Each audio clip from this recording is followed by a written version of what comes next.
तीन शेर और खूनी भेड़िया जाल।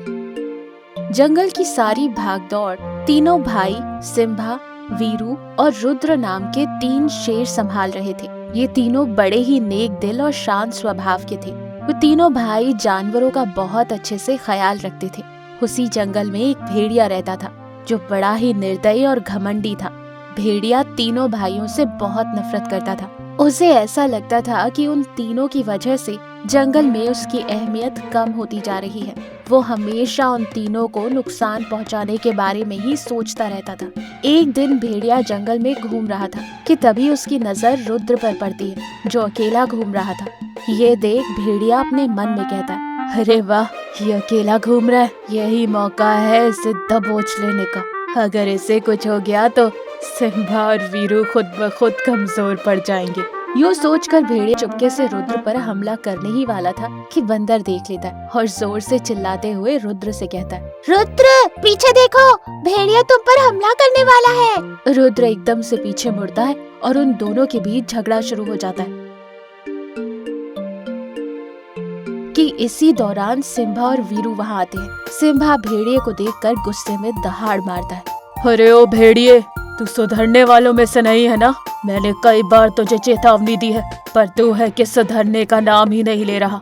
आज तो तूने हद ही कर दी। तेरी हिम्मत कैसे हुई रुद्र पर हमला करने की? मैं तुझे जिंदा नहीं छोड़ूंगा। हाँ भाई, तुम सही कह रहे हो, इसे जीने का कोई हक नहीं। तीनों भाई भेड़िए पर हमला करते हैं। भेड़िया उन तीनों का मुकाबला नहीं कर पाता और जैसे तैसे अपनी जान बचाकर वहाँ से भाग जाता है। भेड़िया भागते भागते जंगल में काफी दूर चला जाता है और वो अपने मन में सोचता है, हम तीनों मेरा काफी मजाक उड़ाया है, मैं उसे जिंदा नहीं छोड़ूंगा, एक एक को देख लूंगा। वैसे अभी काफी भूख लग रही है, हाँ मैं और नहीं भाग सकता, काश कुछ खाने को मिल जाता। यूँ भेड़िया सोच रहा था कि उसकी नजर वहीं पास में पड़े एक फल पर पड़ती है। अरे ये कैसा फल है? चलो जो भी है कुछ तो मिला, इसे अभी खा लेता हूँ और इसी से काम चलाता हूँ, इससे पहले कि कोई इसे भी खा जाए। भेड़िया वो फल खा लेता है। जैसे ही वो फल को खाता है उसमें एक अजीब सी हलचल होने लगती है। वो जोर से पुकारते हुए एक खूनी भेड़िए में बदल जाता है। उसमें अजीब सी ताकत आ जाती है। उनमें से लोमड़ी भागते हुए सिम्बा के पास जाती है। असल में उसने जो फल खाया था वो एक जहरीला फल था। भेड़िया अपने आप को देखकर खुश हो जाता है और वापस सिम्बा के जंगल की ओर निकल जाता है। लोमड़ी भागते हुए सिम्बा के पास जाती है और सिम्बा को सारी बात बताती है। महाराज, वो भेड़िया कोई साधारण भेड़िया नहीं है, वो एक खूनी भेड़िए में बदल गया है। और भेड़िए को ढूंढते हुए निकलता है। अरे ओ सिम्बा, मैं तुझे नहीं छोड़ूंगा। सिम्बा तेजी से भागते हुए जा रहा था, पीछे भेड़िया था। भेड़िया तेजी से भागते हुए सिम्बा पर हमला करने ही वाला था कि सिम्बा वहाँ से हट जाता है और भेड़िया इतनी तेजी में था कि वो कुछ समझ ही नहीं पाता और सीधा जाके बड़े से गड्ढे में गिर जाता है, जिसे वीरू ने सिम्बा के कहने पर पहले ही खोद के रखा था। अरे मुझे निकालो इस गड्ढे से बाहर, निकालो मुझे। भेड़िया चिल्ला रहा था पर कोई उसकी मदद के लिए नहीं आता और बिना पानी और भोजन के गड्ढे में ही वो मर जाता है। ये देख सारे जानवर खुश हो जाते हैं और तीनों शेर भाइयों का धन्यवाद करते हैं। जंगल में फिर से खुशियां छा जाती हैं। इस कहानी से हमें ये सीख मिलती है कि थोड़ी सी सूझबूझ से हम बड़ी से बड़ी मुसीबत का सामना कर सकते हैं। 3 Lions and Zombie Bull Trap Story। Sundarban, चंपकवन और मधुवन नाम के 3 बेहद सुंदर जंगल थे। तीनों जंगल के राजा बेहद शक्तिशाली 3 शेर थे। सुंदरबन के राजा जय, चंपकवन के राजा विजय और माधववन के राजा अजय थे। तीनों के तीनों आपस में पक्के दोस्त थे। हर सुख दुख में वे एक दूसरे का साथ देते। किसी एक जंगल पर भी कोई मुसीबत आए तो उसका सामना तीनों मिलकर करते। पर आज उन पर एक अजीब मुसीबत टूट पड़ी थी।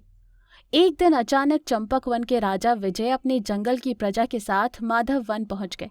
अरे ये क्या विजय, तुम अपनी प्रजा के साथ मेरे राज्य में, वो भी अचानक? क्या बात है, तुम परेशान सी नजर आ रहे हो और तुम्हारी बाकी की प्रजा कहाँ है?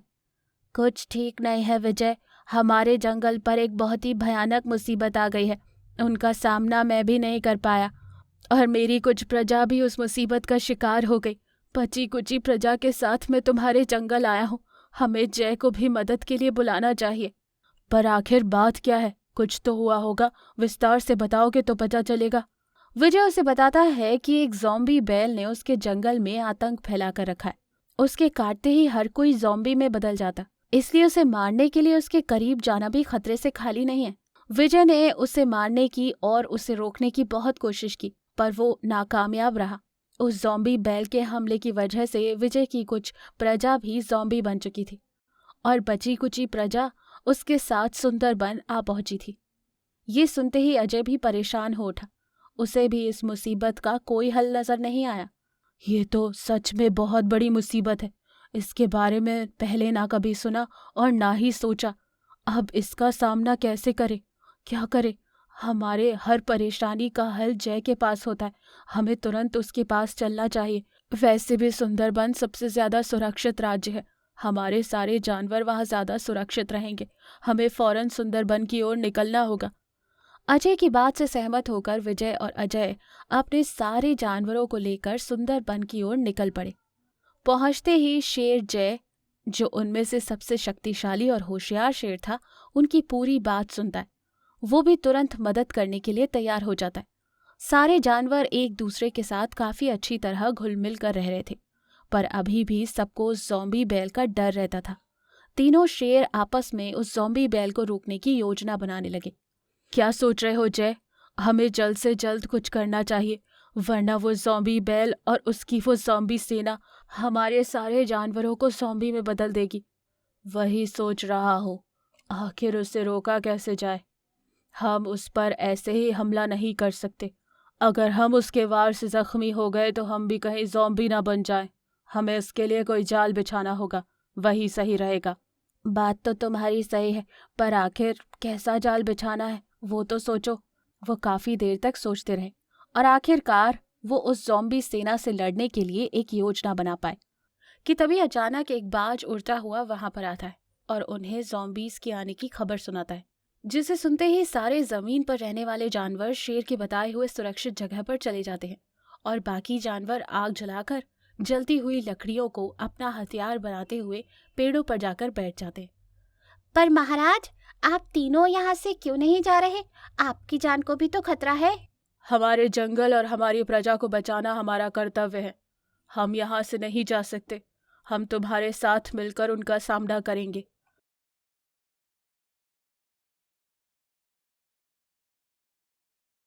जय बैल को उकसाकर अपने पीछे उस खाली जगह पर ले आता है जहां अजय विजय ने लकड़ियों का जाल बिछाया हुआ था। ये क्या, तुम मेरे लिए जाल बिछा रहे हो? पर भूलो मत, फिर जाल में तुम भी मेरे साथ मरोगे। जय, तुम्हें वहां से किसी भी हाल में सुरक्षित निकलना है। इस जाल में आज एक ही जानवर फंसेगा और वो तुम हो। मैं तो चला।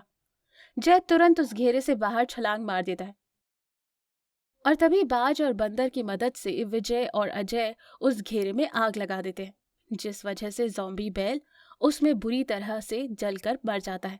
उसके खत्म होते ही सारे जानवर मिलकर एक साथ खुशी मनाते हैं। इस तरह सब मिलजुल कर एक बड़ी मुसीबत का सामना कर उसे खत्म कर देते हैं। इस कहानी से हमें ये सीख मिलती है कि एकता में ही ताकत होती है। और हाँ, हमारे चैनल को सब्सक्राइब करें, लाइक करें, कमेंट करें और अपने दोस्तों के साथ शेयर जरूर करें।